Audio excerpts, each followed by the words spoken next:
You ready? You gotta watch me. Watch me.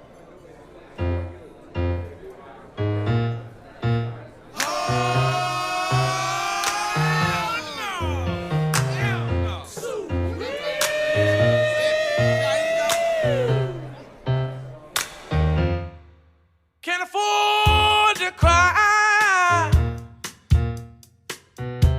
and we can't afford to smile. Hey, it's old Friday Night Jimmy live as the sun comes up in the Colton. Join me for a rant and blaze. All right. Got a doobie on the go? And in case we get a little off on a tangent, we've got another doobie on deck. I was thinking about you guys, specifically how I have not really captured any video footage lately for content. So, as you saw, we had a Fuel for Thought number 20, introducing you to CAP, the Cannabis Against Alcohol Promotion concept. Hopefully you guys can run with that with me. But yeah, Fuel for Thought 20 came about, and I was quite happy with that. I got the old gray matter going when I was doing some gardening this morning. I started thinking about some rather disingenuous folks. And I thought, why don't they just fucking own it? If you're an LP sellout or you're an LP cheerleader, why don't you simply just step up to the plate, go, fuck yeah, I am all for the legal system. I am all for handing over a culture that's decades in the making here and giving it to corporate entities. I'm all about selling out because I need to make my mark. I need to make some money. I need to feed my family. Do that. Honestly, if you're a sellout and you did that, I'd have a modicum of respect because you're fucking owning it. And that's the problem. That's why I'm here to rant and blaze with you today, because those sellouts, those disingenuous fuckers, they're not doing that. They come up there and they're talking out of their mouths and they're saying one thing, and the other side of their mouth they're saying something else. Example, it's been well over a year since Matt Barron, the not so great Gardner, has sold out, what was it, Canopy Growth Corporation? Him and his circle jerk buddy, Kirk Tusaw, noted cannabis lawyer, spent decades fighting for the rights of people who have been unjustly convicted of cannabis offenses. What do these two fucking dicks do? They go and they work for the same company together, and they're, doing the old reach around, going, hey man, we're getting the old band back together. We're going to get so-and-so, we're going to get so-and-so and Hillary Black. We're all going to get the band back together, and we're going to fucking fight for patients' rights from within. Now, if any of you have been noticing what's going on with these cannabis personalities up here in Canada, there seems to be the most disingenuous, hypocritical, backstabbing, fucking double-talking bunch of people I've ever seen in my life. Literally, people that had established themselves back in the 90s, dealing with compassion and patience, putting people over profits, got to a point in the not-so-recent past few years where the carrots dangled. They have their opportunity to make a change. No, they've got the opportunity to make some change. Cha-ching, cash out, motherfuckers. But own it. Don't be a muppet. Don't be like, blah, blah, blah, I'm going to do this and I'm going to do that. And you do nothing.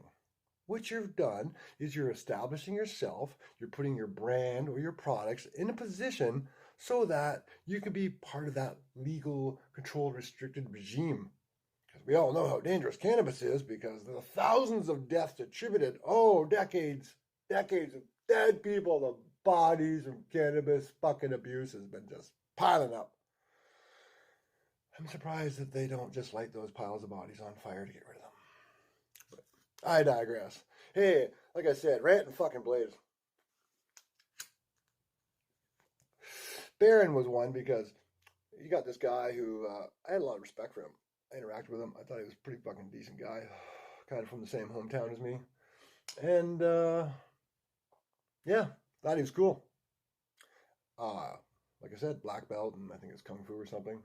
You think the man would have some integrity? No, obviously not. Black belt, eh? More like a fat black belt. That's another thing I've noticed. All you fucking sellouts, all you wannabes, you're all getting fat as fuck. I could list off a half a dozen people off the top of my head that are cannabis personalities or individuals in the cannabis community that have established themselves over the years. And over the past few, over the past few years, these fat bucks have gotten fatter off the corporate tit. It must be. It must be that. Eating good? All right. I'm all for eating good, but hey, why is it everyone's getting fat? Remo's gotten fatter. Marcus has gotten fatter. How does a fucking vegan get fatter? Baron's definitely got a lot fatter. There's a chunky monkey Tusaw. He's gotten fatter. You're all getting fatter. What the fuck's wrong with you? Get off your ass. Go do some exercise. Go do some real work. Stop sucking on the corporate tit. So yeah, got a lot of people like that that are just the most hypocritical. The ones I really don't fucking like are those clowns that are speaking out of one side of their mouth, talking about how people need to have the rights and the freedoms to grow their own and grow that. And then on the other side of their mouth, they're saying, well, now they've got those rights and freedoms and it's a step forward and it's progressive and we got to take small steps.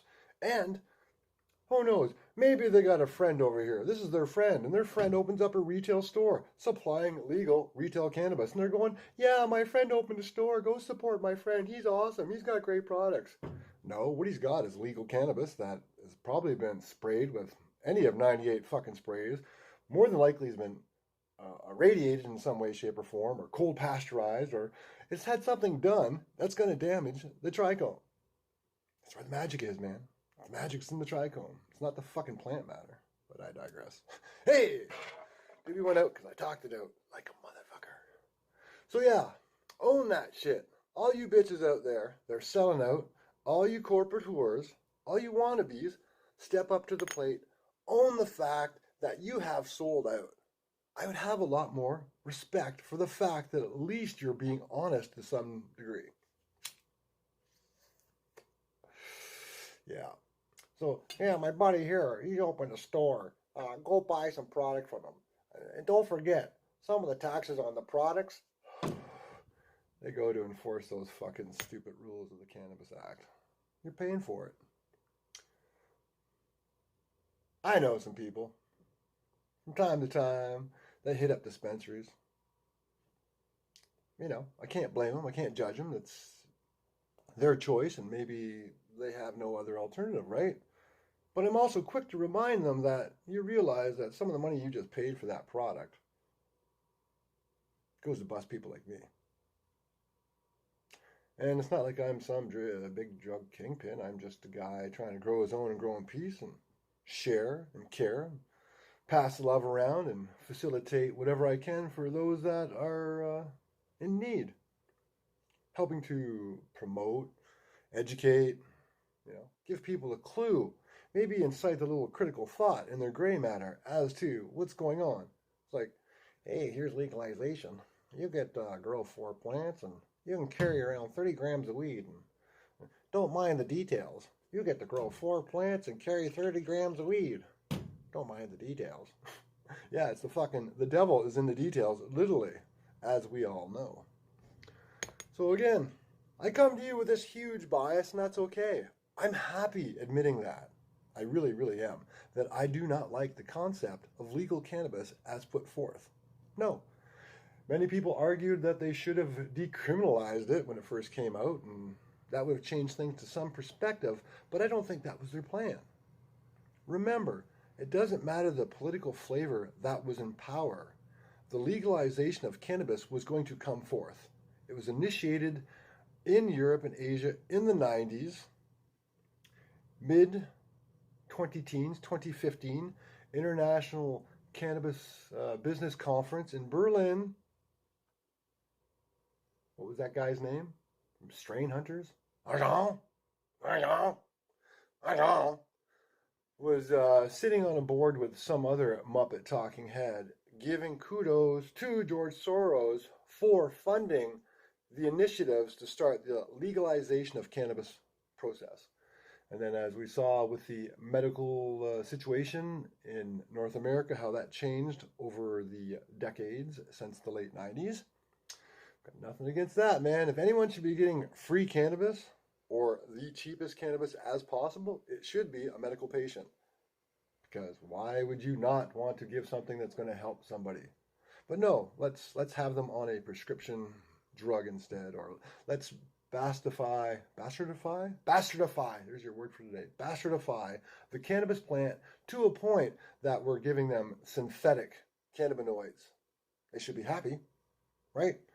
Here's a carrot, here's 4 plants, here's 30 grams. Fucking clowns. No critical thought, obviously. But again, medical patients should be getting the cream of the crop for next to nothing. End of story. Rec users, it's like booze. Have at her. Fucking fill your boots. Make it like tobacco. I can grow 15 kilograms. My wife could grow 15 kilograms. Everyone that lives on my property over the age of 18 can grow 15 kilograms. Hey, maybe I want to brew some beer. Maybe I want to brew some wine. There's 200 fucking liters off the top of my head without breaking any laws, driving around in my car. It's in the back. It's in the truck. Hey, it's your birthday. Have some of my homemade wine. Here you go. No fucking problem. Yeah, but weed, that cannabis, dangerous, man. Reefer madness. I digress. So you see I'm going with this fucking rant and blaze. I haven't even gotten through this doobie. And this guy's sitting here going, hey, what about me? I'm telling you, man. Put it on their plates. Tell them to fucking own it. They are sellouts. You want to sell out? That's cool. That's your choice. You want to support sellouts. Some of these aforementioned caricatures of cannabis personalities that I've touched upon in this rant and blaze. Cool. You want to support them, their products? Go ahead. Put money in their pockets. You are a fucking puppet on a string if you do. Your choice. That's cool. I'm not going to judge you. I just hope that you're aware of the decisions you're making and the ramifications associated with them. If not, that's awesome. Ignorance is bliss, man. Ignorance is bliss. What are you going to do? Well, you boycott that shit. Keep your guy on speed dial. You support your mom and pops. You support your craft cannabis purveyors of edibles and topicals and whatever your heart desires. You help others facilitate the ability to boycott said system. It's going to be difficult, but I think we can do it. We're sort of kicking them in the pants right now in the pretense of their stocks are falling, their products are for the most part coming back as abysmal, and anytime you look at their stuff under a scope, doesn't matter who's cultivating it, you see the depletion of the cannabinoids. Glandular head gone. Capitated stalk, how you doing? Anyways, Rant and Blaze has got to go. I got to go. Doobie's got to go. And you got to go. So once again, from the farm, peace, love, and blessings. Thanks for hanging around. Thanks for enjoying that awesome sunrise, my friends. Until we meet again, peace, love, and blessings from the farm. All right. Thought you said it was all good, man. We had it made. What a sent the suit to the top. Huh. Ah! What makes you happy?